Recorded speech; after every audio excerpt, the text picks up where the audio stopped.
have the opportunity to feel safe enough to be like, to express how to teach the student, or to express like, hey, you've got this. You maybe look here and see, or you're doing a lot of things really great. Those are just opportunities to like hand over the rein, and it becomes an internal piece for them instead of just like something that they do with this group. So good for you.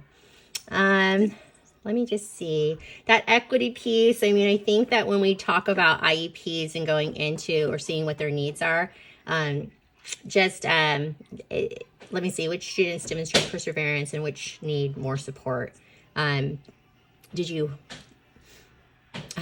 deal with that? Like when the students that got it and do the perseverance piece, they maybe struggled at first, but then they get it, and then the ones that needed more support, how is that something that you learned from, or you decided, anything that you took away from that?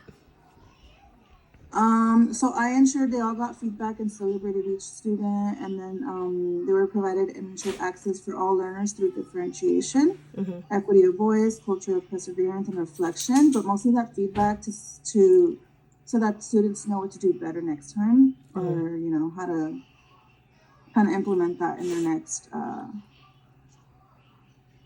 session of math. Yeah. And then what would you do the next time if you had to teach this lesson again? What's something that you would change or do differently, or continue to do? Next time, I would want to have students get more movement in the math, just so that they can kind of let the whiteboards kind of set them up on different areas, and they can walk up and show the work there. Like gallery walks? Oh, I like that idea. So more movement. Okay. Yeah, and opportunities. Okay. How would you use this lesson to inform your future lessons? Like the build on lessons for that. Is that something like... I would use this lesson to build on more lessons by, let's see. How does this inform your future planning, basically? Like understanding, like, do you need to spend more time in your, in the time frame of how much, I always felt like as a general ed teacher, the amount of time that given for us to teach addition, regrouping, was like quick. And when you finally get to that point where you're like, I feel confident enough to be like, no, this is such a big component and it builds onto so many other things that we're going to slow it down here.